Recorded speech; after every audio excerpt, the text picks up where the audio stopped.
So it occurred to me this is not about nuclear anything, it's about changing names for slaveholders. Um, what if they decided to change the name of Washington, D.C.? Oh, that's an interesting question. You know, a conundrum for FCNL is wanting to change the name of the William Penn House, but it's incorporated as the William Penn House. Hmm. And there's a lot of stuff that is grandfathered that would create all sorts of problems with the city of Washington. Hmm. Uh, if they, I think they're going to end up with a compromise of doing a PR publicity name change, but not a legal name Hmm. change. But I don't know that for sure. Someone else may know more. Hey, John, how are you? Hey, Alon. Yeah, I think I'm fine. Good to see you.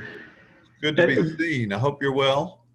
Doing well. Yes, you just mentioned something that interests me, and that is the name change and the takeover by FCNL of the William Penn House. Uh, what William Penn had slaves for 2 years, Um, and that was it. I don't know the answer to that, and it was a surprise to me to find out about this. And sometimes I don't really understand why people are using the turn of phrase cancel culture, and then sometimes I'm thinking, well, are we going too far? Well, and I'm still learning, so I'm still to be instructed.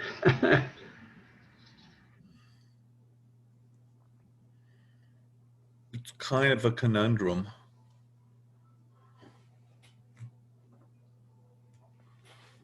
But it is 15 after the hour, and I'm sure others will join us and come and go type thing as these things occur.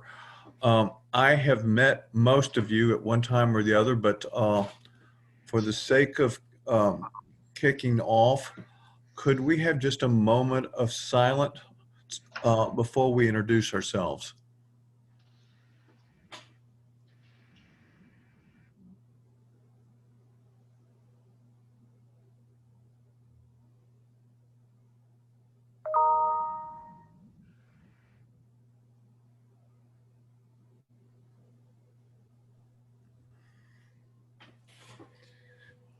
Thank you, friends.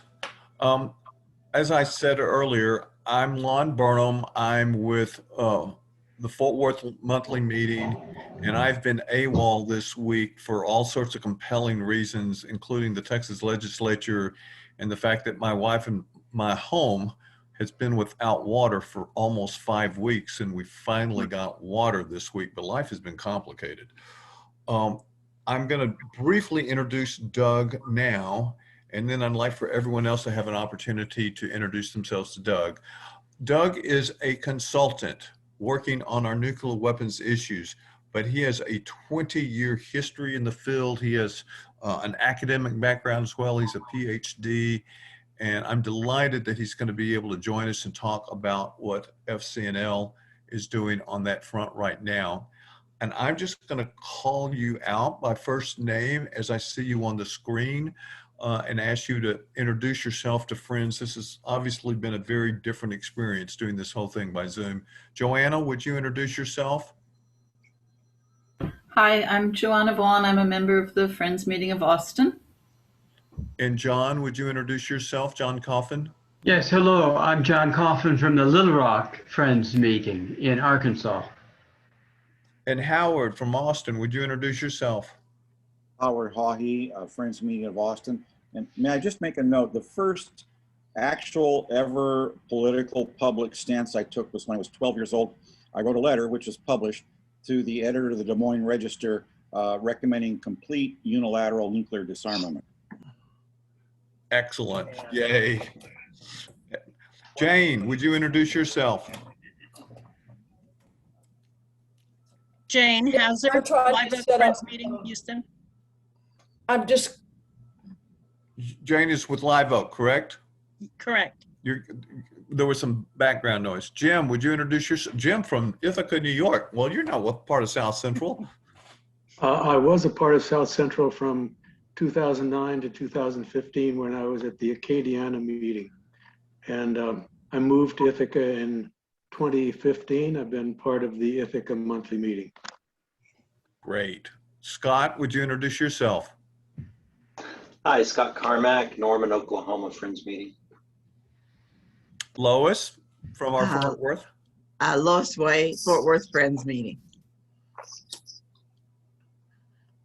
Alex. Hi, Alex McDonald from Houston Live Oak Friends Meeting. I should have mentioned when Lois introduced herself, she is our monthly meetings representative to FCNL. Andrea, would you introduce yourself? Hi, y'all. I'm Andrea Bean from Friends Meeting of Austin. Thank you. And Ann, would you introduce yourself? Yes, I'm Ann Collins, and I'm from Stillwater, Oklahoma, monthly meeting, sojourning with my son in upstate New York for a few more months. And I'm going to have to be in two places at one time. I'm supposed to be recording this workshop as well as participating. So I'm on two different machines, and one of my machines has to leave for a minute. So I'm here and I'm there too. So I'm so glad to be here, though. Not able to simplify things at all, right? And last but not least is our Ed. Ed, would you introduce yourself to the group? Although I'm sure everybody's already met you. Yep, Edwin Campbell, Live Oak Friends Meeting.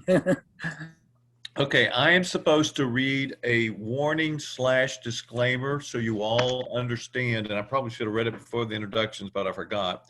We will record this workshop session and post it to YouTube for others to see later. Only those who speak will be shown on the video. You may stop your video to not be shown when you speak. If you speak and don't want your name shown, rename yourself. So with that caveat and warning about the new era that we're in, I want to start with those of you that know me know that I've been on an anti-nuclear weapons activist since before I was a Quaker. I take many hats in that activity with various organizations, one of which spent a lot of time celebrating the international treaty that went into effect on January 22nd, which is the international ban, which I'm sure Doug can speak much more eloquently on than I. But a group that I work with in North Texas, we made it a point to visit 6 congressional offices on that day to celebrate that international treaty that bans all nuclear weapons possession, development, production, etc. Of course, the United States is not signed on to that, nor is any of the other countries that either admit or don't admit that they have nuclear weapons. But I think it was a really important step forward. And given that from the founding of the Friends in 1943 and the first bombing in 1945, Friends have spent a lot of time and effort objecting to nuclear weapons. I thought it was particularly appropriate this year to inject that conversation into yearly meeting. And so I went to the top as far as the Quaker world is concerned, and that's Doug Shaw, who is on an interim temporary assignment with FCNL, but has been working in this field for 20 years and can talk about the really critically important role that FCNL has had over the years. And moving forward, I'm very excited to announce that I think Tuesday, Douglas, they are going to restart discussions about the Iran treaty. So here's the expert. I'm the layperson. Douglas, have at it. Thank you so much, Lon, and thank you to all of you for the opportunity to be with you during your meeting. I'm very grateful to be here. I think what I'd share to begin is some good news, some bad news, and some of what I would characterize as urgent news. So the good news is that there is a legally binding international treaty that prohibits nuclear weapons. It went into force among 50 parties on the 22nd of January of this year. It's now at 54 parties and 86 signatories. So that's it's working its way up to half the membership of the United Nations. It reflects a long-standing commitment of the majority of the world's nations not to acquire nuclear weapons, as well as the aspiration to eliminate them entirely and to prohibit them within their territory. And a renewed emphasis on the potential humanitarian effects of nuclear weapons that was surfaced by the International Committee of the Red Cross and others about 10, 12 years ago. They started a new campaign to make the humanitarian impacts of nuclear war more visible. And that led to a conversation among governments to arrive at this treaty on the prohibition of nuclear weapons, which has just entered into force. So that's great and very positive news from a nuclear disarmament perspective. There's some bad news, which is that the nuclear weapon states and other states that maintain nuclear arsenals still rely on nuclear deterrence for their security. And this is a very unstable situation because they are relying on maintaining a limited number of nuclear weapon states when there's no real mechanism for doing that. We've seen extraordinary danger, harm, difficulty, and cost associated with a war falsely justified on the claim of weapons of mass destruction being present in Iraq. We've seen enormous trouble and no resolution with the ongoing crisis with North Korea, and a very fraught situation with Iran, which hopefully will get the joint the JCPOA, the Iran deal, will hopefully get back on track soon and bring the United States and Iran back into agreement about the future of Iran's nuclear program. But we still got this major reliance by the world's most powerful states, the ones that would be most able to secure themselves without nuclear weapons. They are still relying on nuclear weapons. And so this is problematic. And that brings me to what I would characterize as the urgent news, that we have opportunities that are emerging right now, particularly in the United States, which has the potential to lead in the international arena, to make better choices. So President Biden has issued interim national security guidance that instructs the Department of Defense to prepare to reduce the role of nuclear weapons in U.S. national security policy. It's not clear about how. That work remains to be done, and it obviously could be a lot more decisive, but he's sent an early signal that he intends to reduce the role of nuclear weapons in U.S. national security policy, and that signal precedes a nuclear posture review. Every administration since the Clinton administration has conducted a nuclear posture review to assess whether the nuclear weapons forces and policies that are in place meet the national security needs that they identify, that the administration identifies. So President Biden is going to get a chance at doing that soon, and this is a great time to provide input to the Biden administration on that topic, because they are actively considering the direction of nuclear weapons policy, and it will be reflected probably in about a year, probably by a standalone document that will be called a unclassified report of the nuclear posture review. There's some discussion that it might be rolled into other planning processes, but the last several administrations have had a standalone nuclear posture review, and the major expectation here in Washington is that the Biden administration will be starting one soon, and that we'll see a report in something like a year that will put some real guidance behind the president's instruction to reduce the role of nuclear weapons in U.S. national security policy. Another urgent matter that relates to United States national security policy regarding nuclear weapons is force modernization. So the United States government is on course to spend something like $1.2 trillion over the next decade or so, recapitalizing or modernizing the U.S. nuclear forces and the complex that sustains the nuclear weapons, and developing two new pit production facilities, warhead production facilities in New Mexico and South Carolina, as well.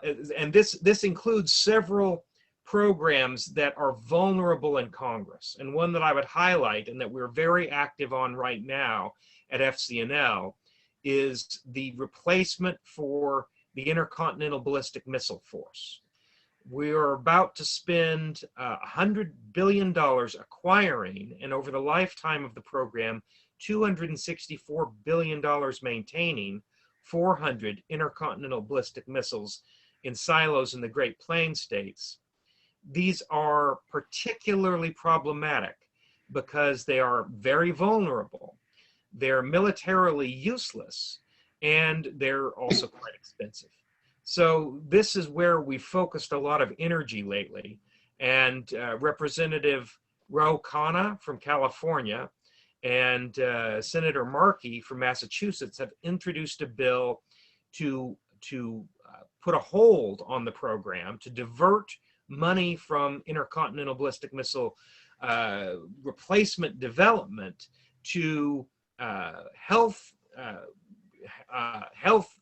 directed initiatives, and while a review takes place to decide whether or not we really need to move forward, the United States needs to move forward with a new replacement intercontinental ballistic missile. So we've been very active, pressing both for that review and termination of the program.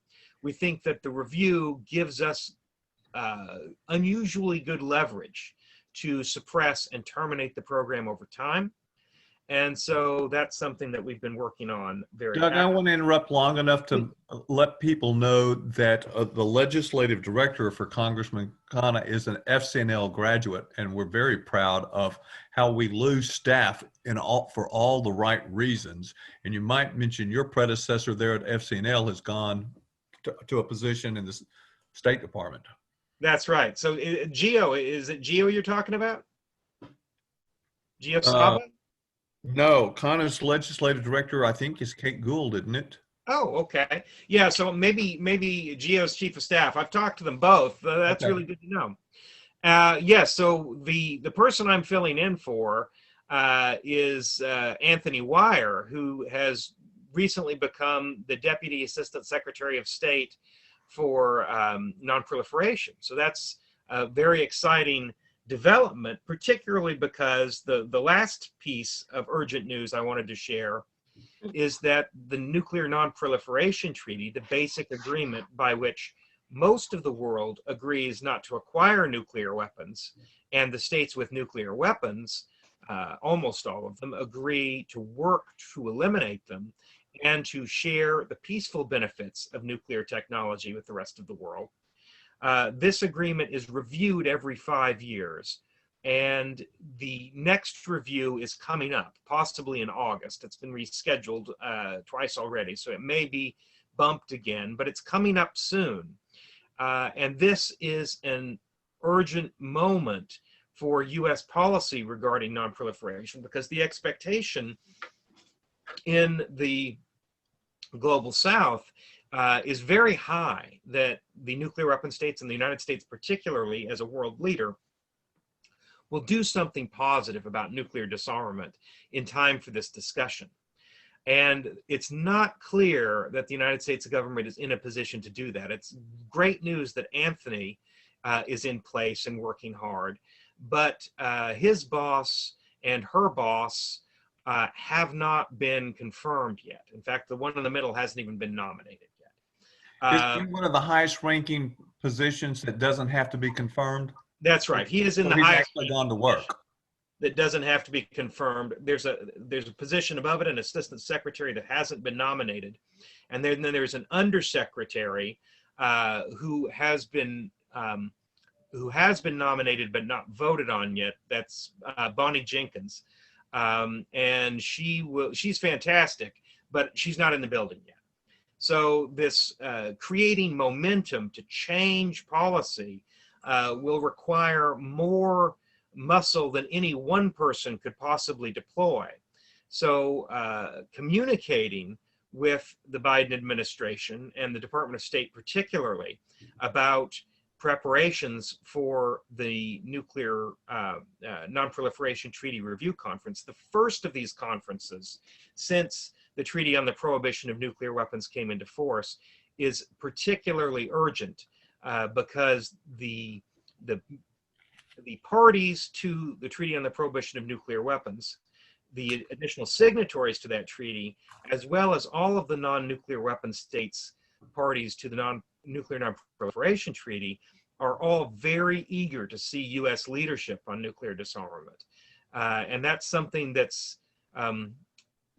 where the United States government is on that matter depends on who you ask far too much.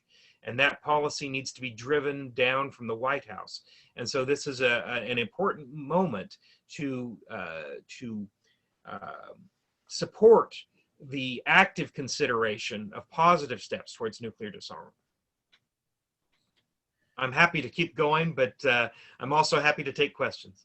Douglas, let me start with one. I just read a news flash today about a hopeful news for this Tuesday someplace in Europe and starting those conversations. And when you explain exactly what's going to be happening, I'm going to say a little thing about what was done locally to help make that happen.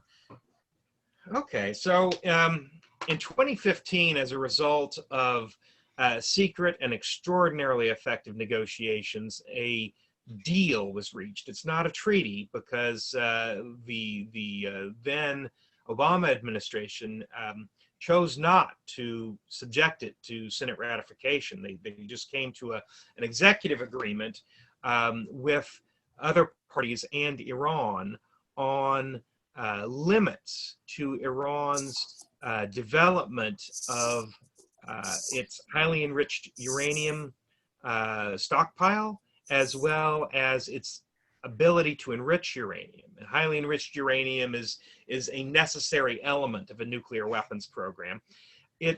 Iran had been very aggressive about asserting a right to enrich uranium to very high levels as part and in great volume as a member of the Nuclear Non-Proliferation Treaty in good standing.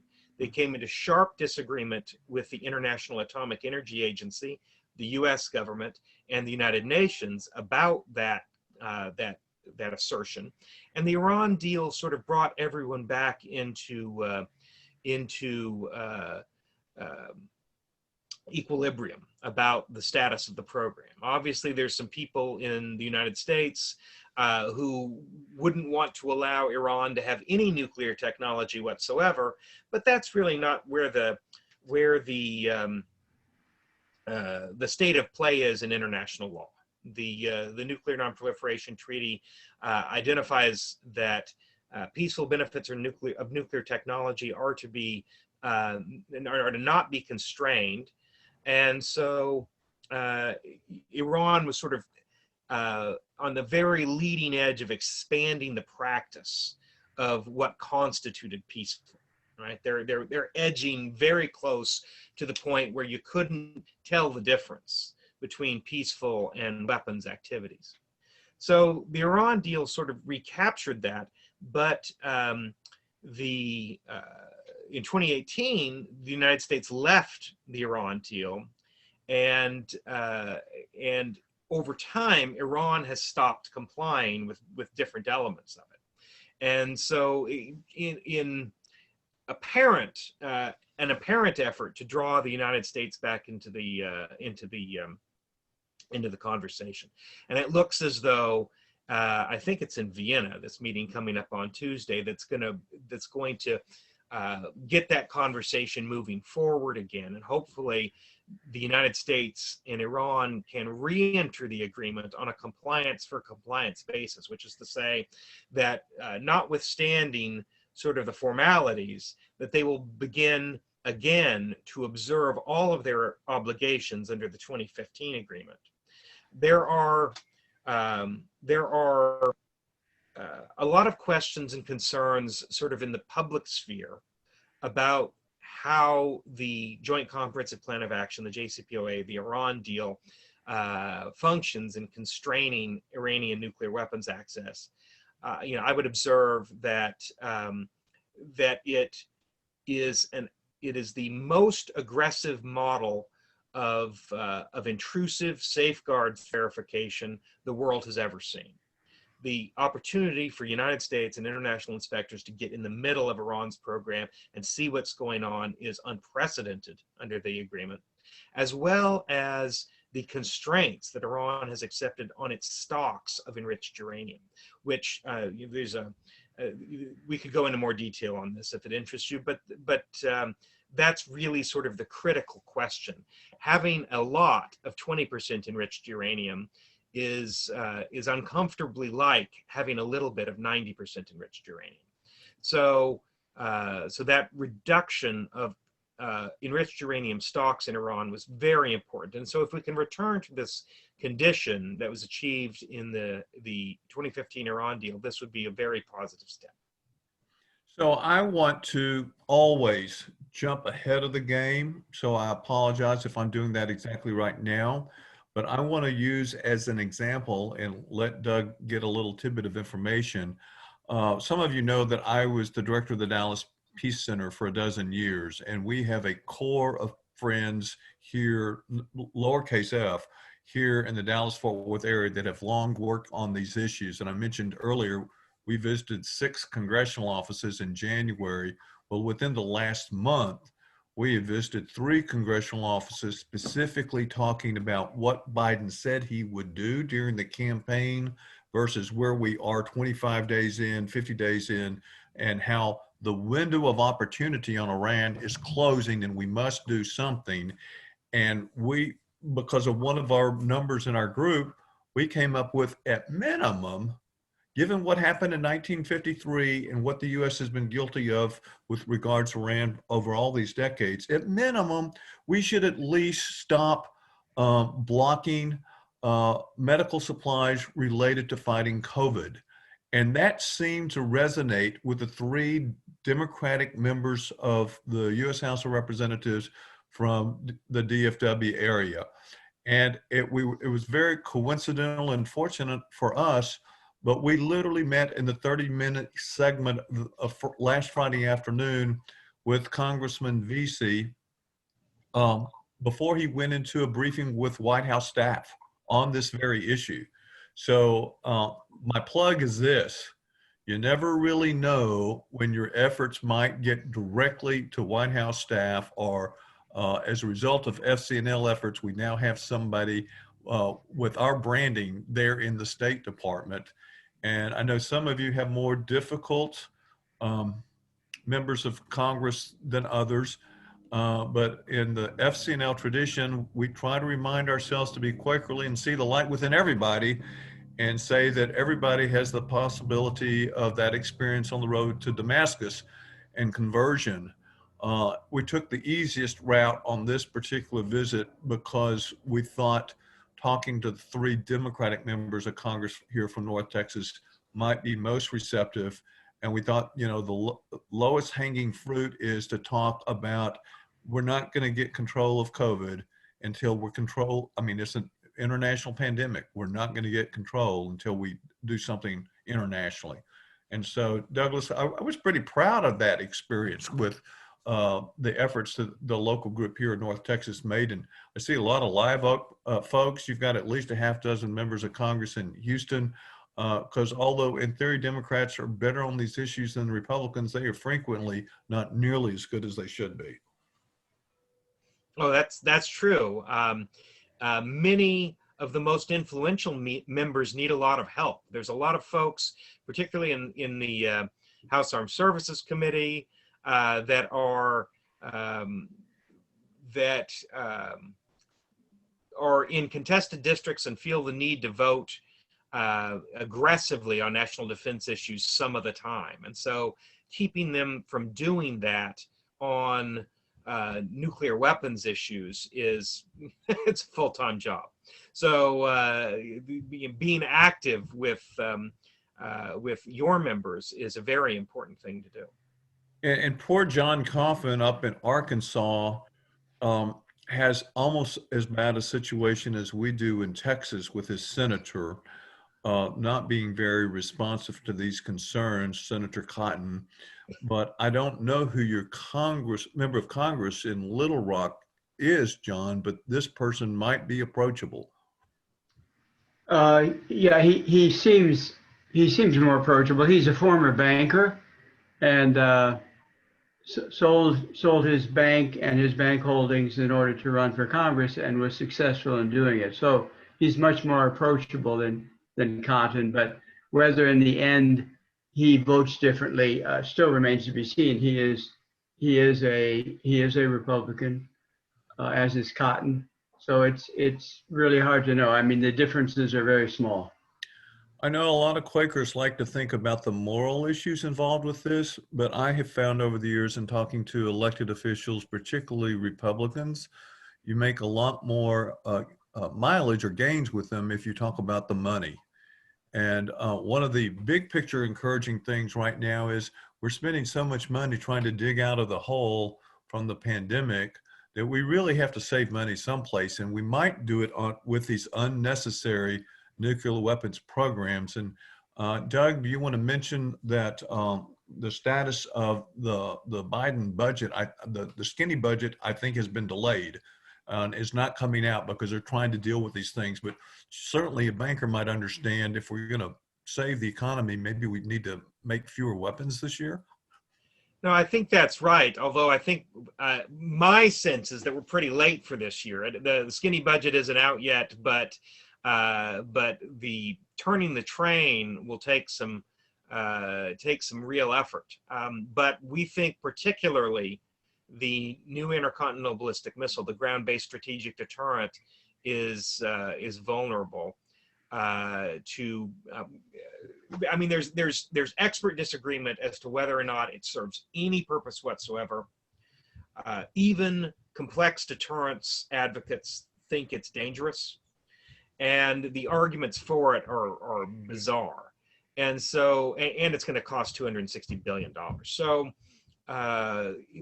that's where our emphasis has been, is trying to identify the ground-based strategic deterrent program as a bill payer for other more important priorities. And so that's something that I would encourage folks to think about. If anybody thinks that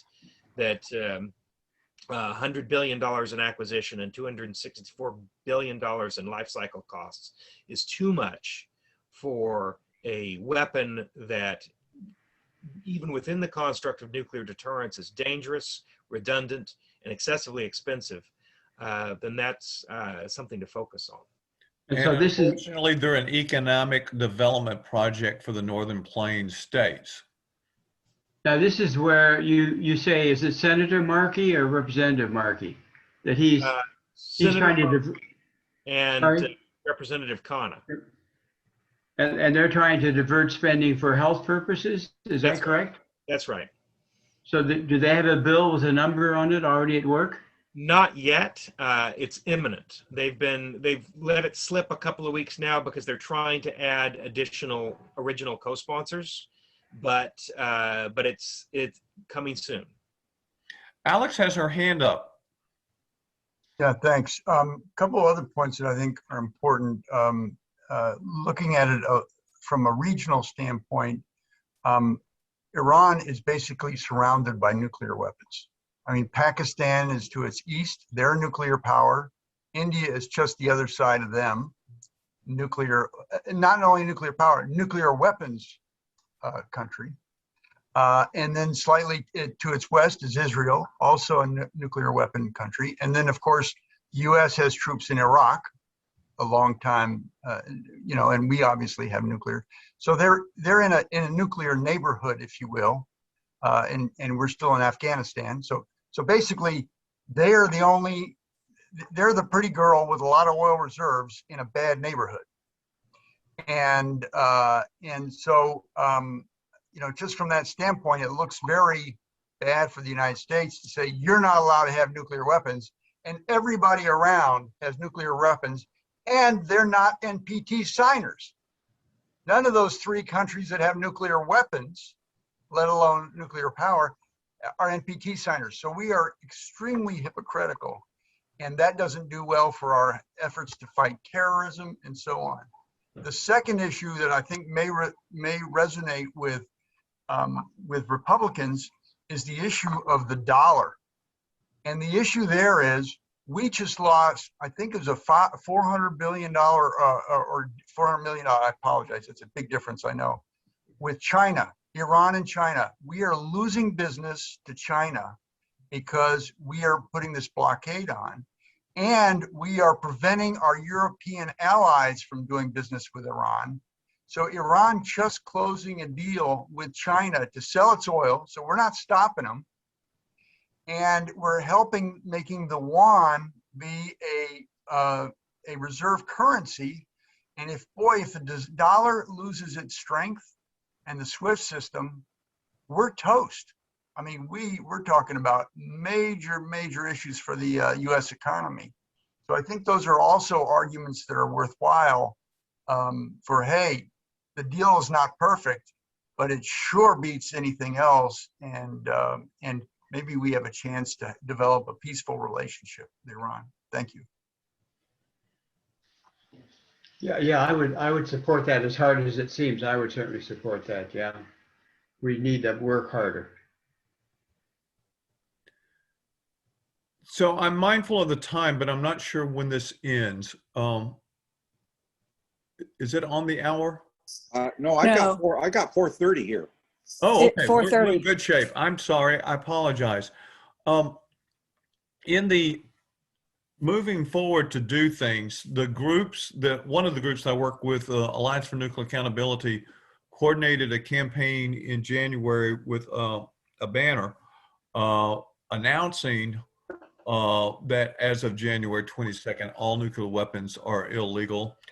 And I know that many of you have meeting houses that would just be thrilled to have one of the banners that I've ordered and haven't given away yet. But I didn't think through how to suggest a distribution of that. But if anybody's interested, I will gladly mail one of these banners that makes the declaration celebrating January 22nd. To me, it's just a reminder out there that the international community thinks of nuclear weapons as illegal, and we're one of those countries with weapons of mass destruction that are illegal. Oh, we'd go for one of those, Lon. Thank you. You said you would like one? Yeah, we'd go for one of those.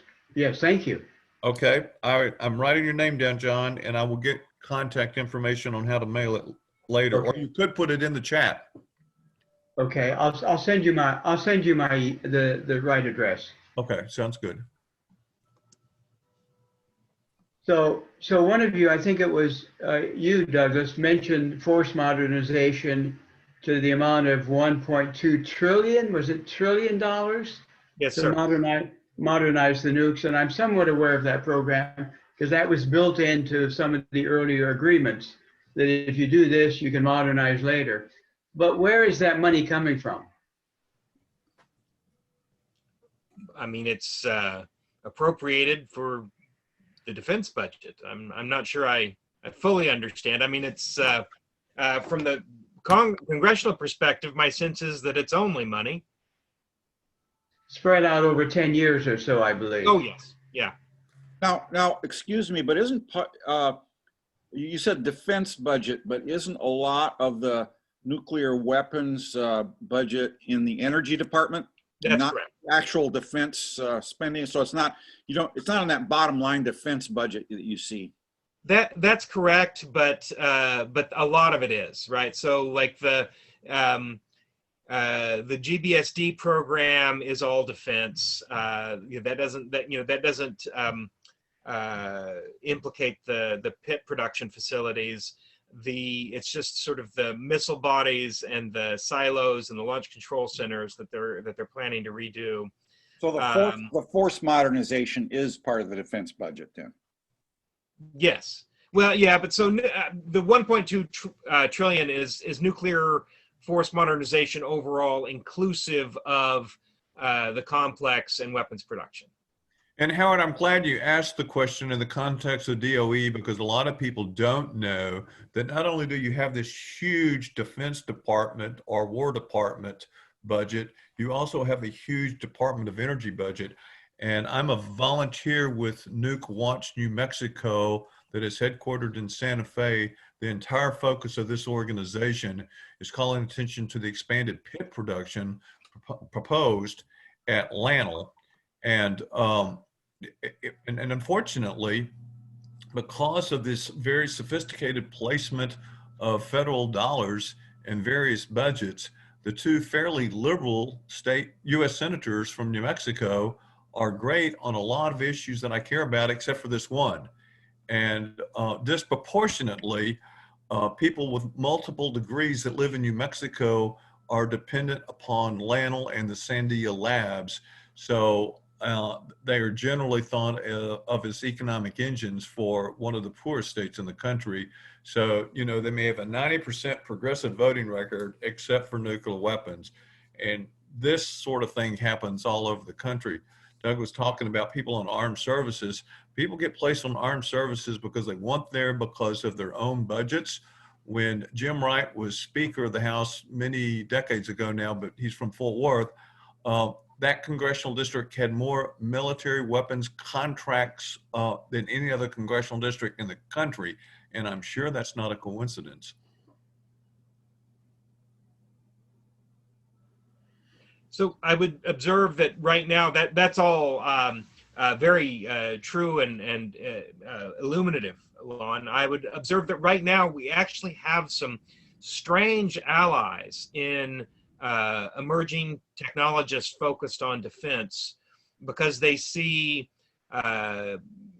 network-centric weapon systems, cyber warfare, and other sorts of emerging technological adaptations as much more relevant to future threats than nuclear weapons. And so there are other things to spend defense dollars on if you find yourself engaged with a member who is very serious about seeming strong on defense or engaged with national security technology. Douglas, what has FCNL done in the new arena of weaponization of space? Not a lot that I'm aware of. So I think that I think there's openness to it at FCNL. I think, but I don't know that they have taken any position so far. For those of you that have participated in the priorities process with FCNL, you know it's always about trying to figure out what you can do with your limited resources. And basically, Doug is with FCNL on contract right now, but in general, for the history that I'm aware of, there's been at most 2 people working in this specific area. And one of them is usually a young intern with not a whole lot of experience that puts out the calendar. Doug, would you tell people about the calendar and how to access that? So the calendar is a fantastic resource. I mean, it's one of the things that makes me incredibly enthusiastic about working with FCNL, because it's a resource to the community of people that are interested in nuclear weapons policy, and it's a neutral resource, and everybody uses it. I had the opportunity to do a scrub of the 10,000 name list that was developed to send the nuclear calendar that people have opted into over the years, and it's just extraordinary who's represented there. There's dozens of missions to the United Nations of different governments. There are many people on the very far right, or the very complex deterrence end of the deterrence spectrum that rely on this information as well. It's sort of a virtual gathering place for everybody who's even vaguely interested in nuclear weapons policy. And that makes it a very, very powerful tool. I've never seen anything else like it. And so that's, I recommend it to your attention. We do it every week that Congress is in session. And it gives you a sense of what the events are that are coming up. I've recommended a few additions to it, actually, because it has an unbelievable reach. The individual names on it, if you're interested in this issue area, are just phenomenal. It gets right to the very people who most directly inform U.S. nuclear deterrence policy. So it is an extraordinary, one-of-a-kind resource. And if I might just expand on that for a moment, the other reason I'm so excited to be working with FCNL is, for many years I was a fan of David Culp, who held this position before Anthony Weyer, and he was a real force of nature on Capitol Hill. My wife was on the House Armed Services professional staff for many years, and we had known David to be an extraordinarily not only active but helpful person in making positive political change to reduce the role of nuclear weapons in U.S. national security policy. So FCNL has an incredible history of effectiveness on Capitol Hill in this space, as well as one of the leading conveners in the world through this nuclear calendar that actually, it acts as a transmission belt among everyone that is interested and concerned about this issue. And it's sort of a meeting. It's not a meeting place, but it's a vehicle of communication that doesn't exist anywhere else, that bridges from the folks that are driving the Treaty on the Prohibition of Nuclear Weapons forward to the folks in leadership roles at the national laboratories and at U.S. Stratcom that define deterrence policy. So it's a fantastic resource. And just to remind people about David, I think David's tenure at FCNL is one of the things that got us such a great reputation in this larger community. I had no idea there were that many people that look at this calendar, but we get funding from some of the major national organizations that respect this work and want to make sure that this calendar is always available and published.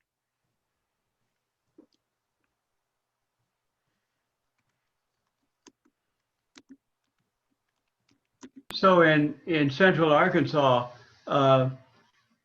you end up working with other 501c nonprofit groups, and some of them, for example, we have a pretty determined Pax Christi chapter in Central Arkansas. They're rather new, but I know, and we've had them on our radio program a couple of times. They're very keen right now, and I think they call it Back from the Brink. Mm-hmm.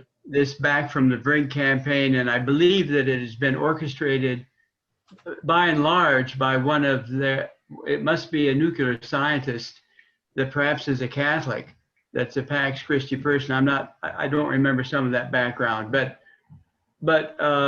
so I imagine there's a fair amount of interaction with these various groups, and yours as well. How does that work? So there is a real broad spectrum of people that do this work. And there's weird points of connection, because even everybody is in agreement that nuclear weapons shouldn't be used, or the vast majority of people interested in this topic share that view.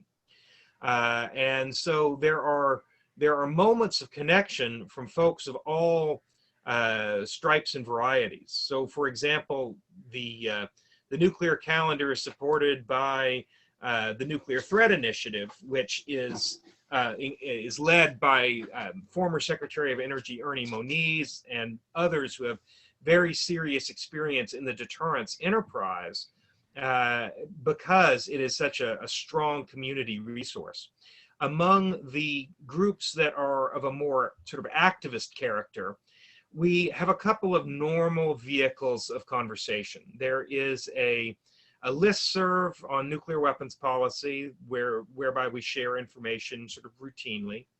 There is a what we call a nuke advo call every Wednesday morning, where about 40 of us get together and discuss tactics and emergent policy issues, right? So the things that are adjacent, right? So FCNL has an unusually limited resource situation at this time because there isn't a young person working with me, and I'm here on a short-term basis.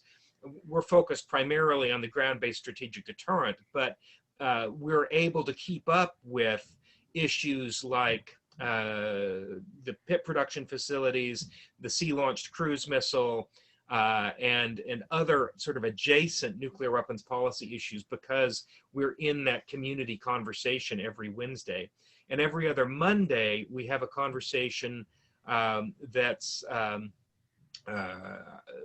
I think it's called Masks, Not Missiles now. It's a conversation focused on the ground-based strategic deterrence program specifically, and what folks can do to try to kill it. There's a central core of people that have been doing this work in Washington for many, many years. And among them are the Union of Concerned Scientists, the Arms Control Association, the Council for a Livable World, and a few others, but that's sort of the core. Several of those have been involved in framing something called the Back from the Brink campaign. And it has a website that you can Google up, but there are, it's fairly modest in its efforts to sort of suppress the most immediate dangers of accidental nuclear war or uncontrolled escalation, as well, though, as to engage municipalities. And I think this is a very exciting and important direction, where cities are actually in an increasing number passing nuclear disarmament resolutions, which sort of have a laudatory effect, but they also are engaging increasingly in policy issues, because municipalities sort of don't have a dog in the nuclear deterrence fight so much as they would prefer not to be vaporized. And that's, I think that's a conversation that's going to pick up steam over time. So I don't know anybody from Pax Christi. I have sort of a different sort of range of intersection. I work a lot with the folks at Georgetown at the Berkeley Center for Interreligious Understanding.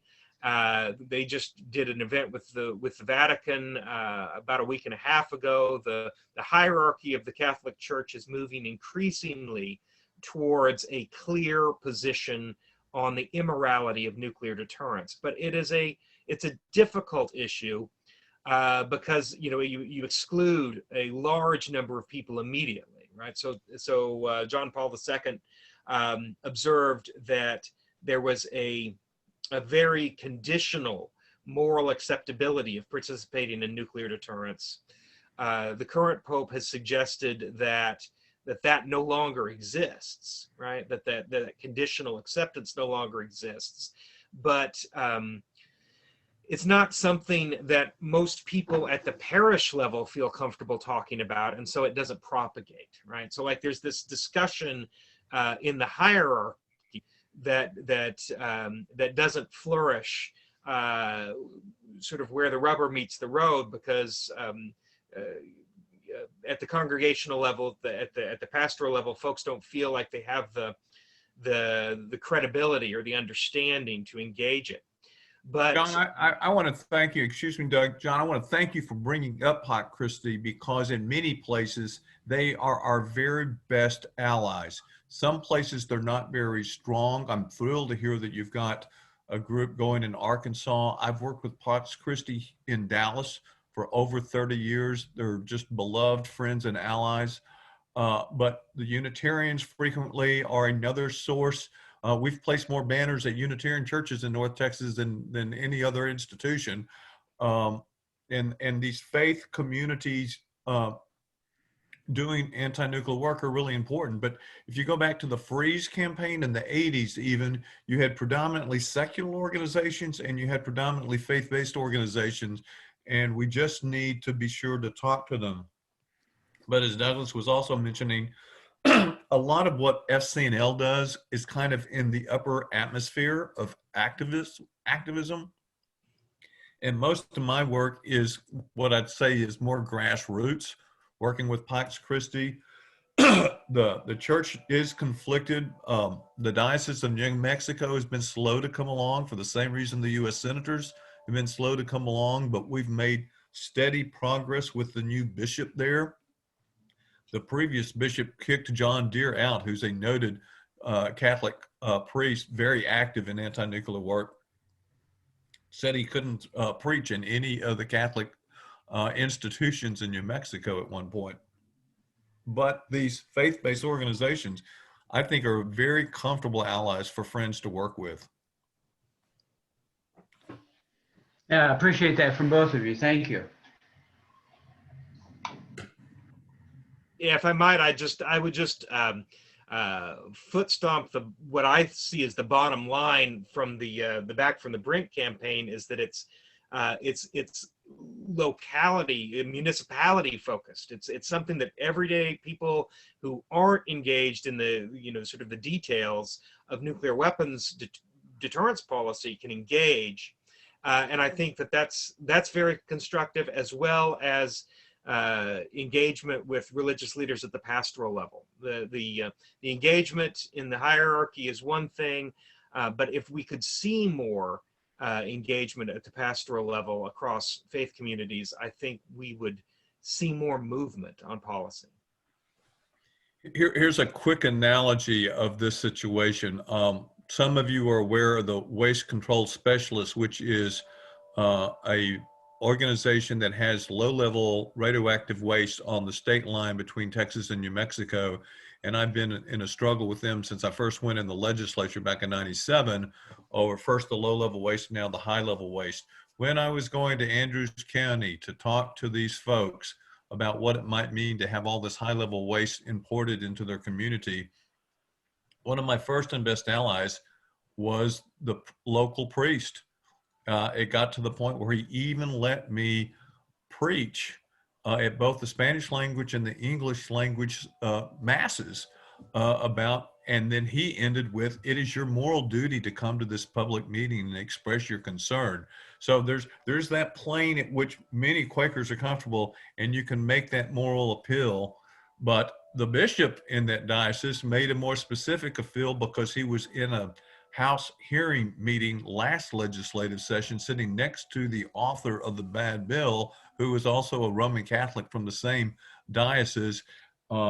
And he kind of extracted a commitment to stop sinning. Now, it didn't work, but at least the guy made a commitment to his bishop. So, I love the opportunity to work with faith communities because I'd rather appeal to people on a moral basis, but money is the more frequent winning argument.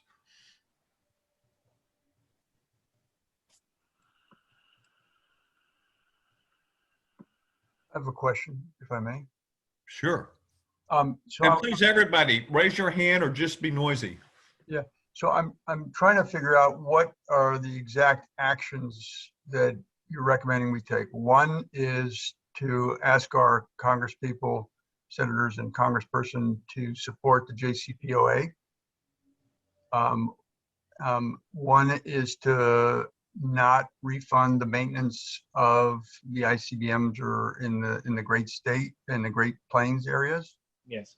Are there any bills or resolution numbers or anything like that for any of these that we could refer to?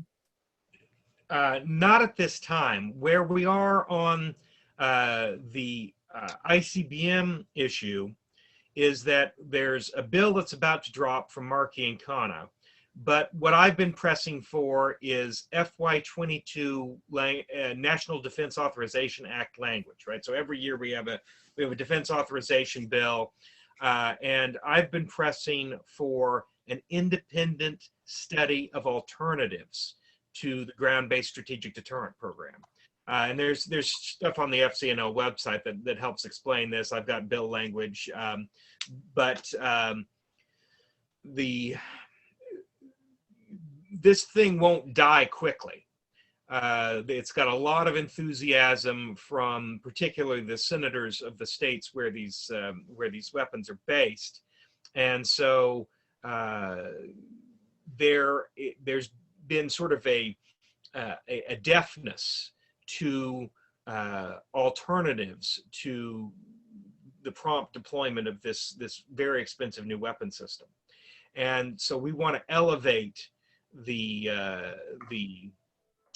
possibility of doing something else, right? So we see that as sort of the immediate action item for the FY22 National Defense Authorization Act, and it helps to send a signal to the Biden administration, provide cover for them to arrive at a nuclear posture review that takes more decisive action to reducing the role of nuclear weapons in national security policy. So NDAA language on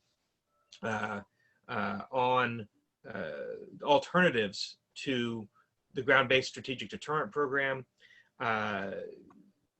the ICBM Act when it drops, we're for that, and supporting the JCPOA when opportunity presents itself is also important.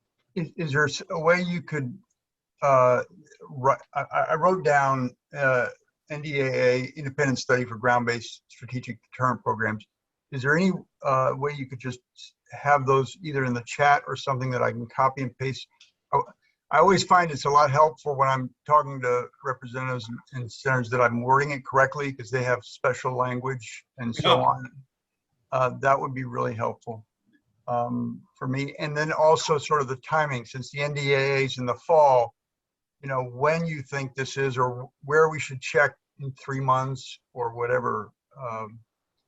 So it's kind of now, though, okay. Because, I mean, so like language requests were due this week.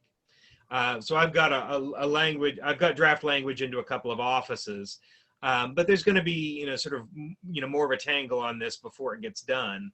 And just any opportunity to feed into that process is useful. I am going to, I'm going to put in the chat, it's going to take me a second because I'm going to do it wrong, but I'll get there. I'm going to put the current legislative ask in the chat, but that link will update pretty soon with a more detailed legislative ask, including the ICBM Act and specifically including this specific provision for an independent study of alternatives. So I'm going to have that in the chat in just a moment. So we should go to this URL now and go to the same URL in 2 weeks or a month or what? That's correct. 2 weeks would be more than enough time for it to get updated. Thank you. That's helpful. Second question is, I'm on the FCNL advocacy team where we're doing AUMF. Is it appropriate to include this conversation as part of an FCNL advocacy team call, or is that something that should be done separately? How does FCNL, how do you wear the hats and the advocacy hats? Well, so I'm not a great voice for FCNL policy because I'm new and so on. I'm not even on staff, but I would observe that in my experience, the folks involved with the advocacy teams have been sort of freewheeling in their in relating their experience and their position. And so I would encourage you to be guided by whoever you're working with on the particular issue. I know the AUMF people have been driving hard and they've had some very big wins lately. And so they may need to be particularly focused, sort of where I am. If folks want to talk about nuclear disarmament in general on the way to me making a very pointed argument about NDAA language on a study of alternatives, that's easy for me, right? It's not uncomfortable anyway. So I think it probably depends on the specifics. Last question. I remember hearing in the press maybe a month or two ago or longer about the U.S. Talking with Saudi Arabia about nuclear capability. And one argument for the JCPOA and at least us having a hard line against Iran might be, hey, how how come we're doing this and we're talking about doing something with Saudi Arabia, and they're also not an NPT signer, I assume. And so my question is, what is the latest on that?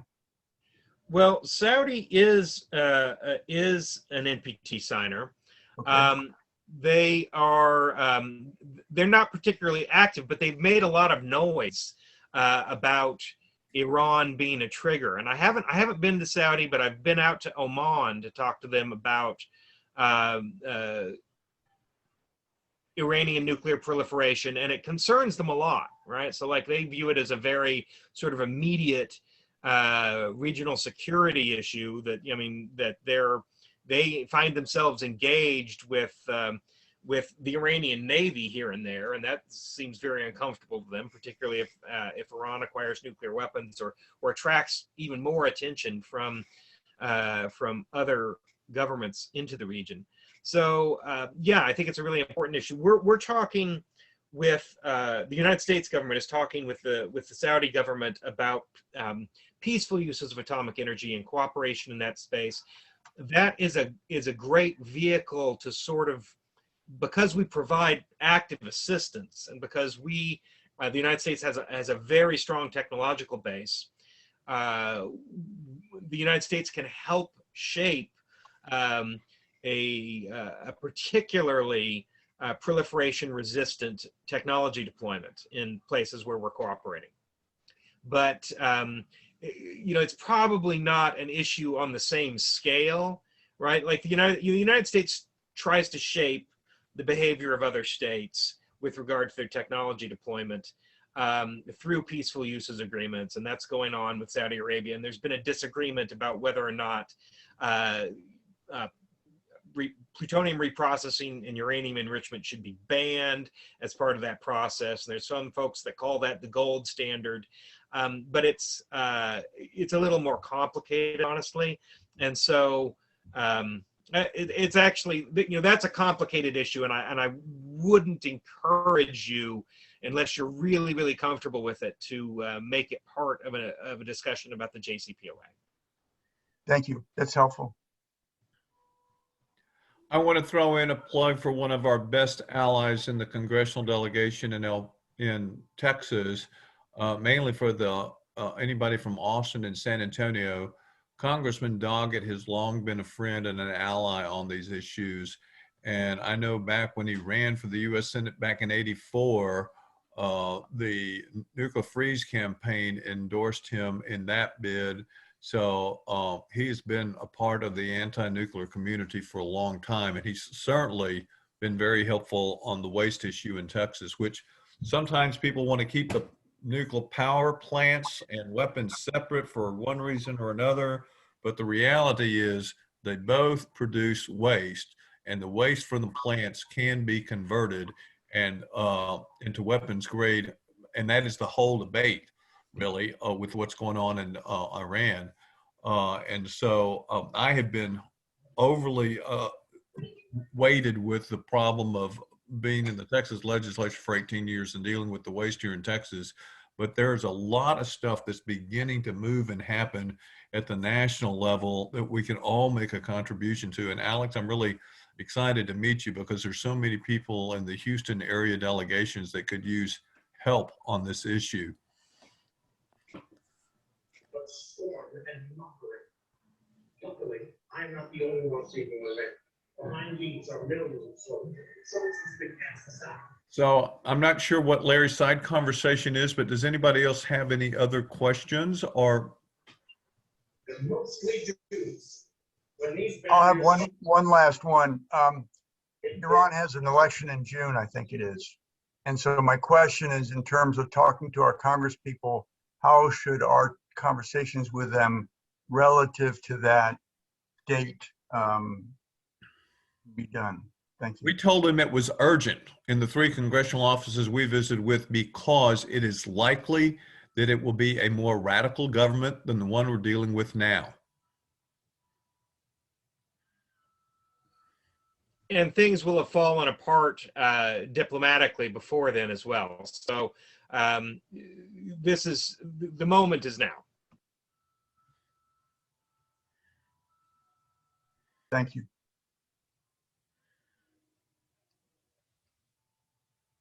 Well then, John, I need your address in order to send you this banner. I'm going to send the one to Live Oak through Jimmy. He suggested because of its size, I might should send it to his house rather than the P.O. box. And I want to say that as much as I love FCNL, there are local groups that you can align yourself with and work with. I'm overly committed to a bunch of groups. There's the Nuclear Free World Committee of the Dallas Peace and Justice Center. There's the Alliance for Nuclear Accountability. Doug, did you get back on that email list? They need board action, but they're favorably inclined. Okay, this is a network nationally of organizations that do the work of around every facility, whether it's the Pantex weapons facility here in Texas or Lanel in New Mexico. And it's kind of wonky work. And I was a liberal arts major, so it's been a struggle for me. But the work is needed everywhere. In Oklahoma, you have good friends and allies at the Oklahoma Peace House. I would encourage everybody to reach across and work with both faith communities and secular communities because we're at a moment like one we have not had in 5 or 6 years. Frankly, Obama was pretty disappointing. He gave a lot of lip service to this, but didn't produce a lot, in part because of the Congress he was dealing with. Right now, this next 2 years, Biden might be able to accomplish more in his first 2 years than Obama was able to accomplish in 8. But as Obama said in 08, he can't do it alone. Biden can't do it alone. We need friends, both capital F and lowercase f, to be engaged in a struggle that friends have been involved with since 1945.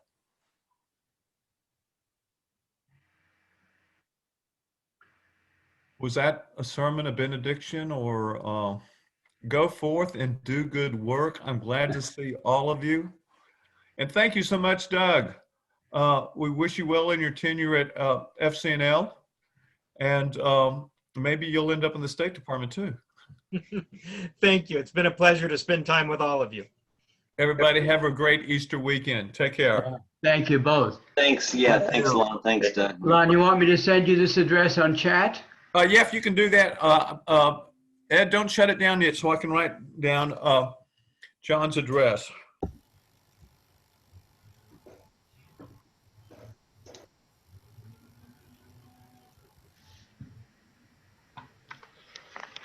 Say, Lon, Yes. can you describe again the banner that you're talking about? It's about an 8-foot long, 2.5 feet high yellow banner with grommets, and basically it simply says, as of January 22nd, nuclear weapons are illegal. Cool. And since I go to Austin every Monday, if people in Austin want to actually see one before they commit to it, I'd be glad to bring one down. That would be great. That'd be really great. Let's try to work something out there. Jimmy, did you, John, 3415 West Markham, what's the zip code? Yeah, it's in Little Rock, 72205. 72205. Yeah, 72205, and that is the meeting house's address I've given you. Okay, just put my name on it. Okay, the banner is about 3 foot long, and I will let you know by postcard when it's actually dropped in the mail, okay? Gotcha. Very good. Thank you. All right. Thank you all very much. Have a great weekend. And thank you, Doug, as well.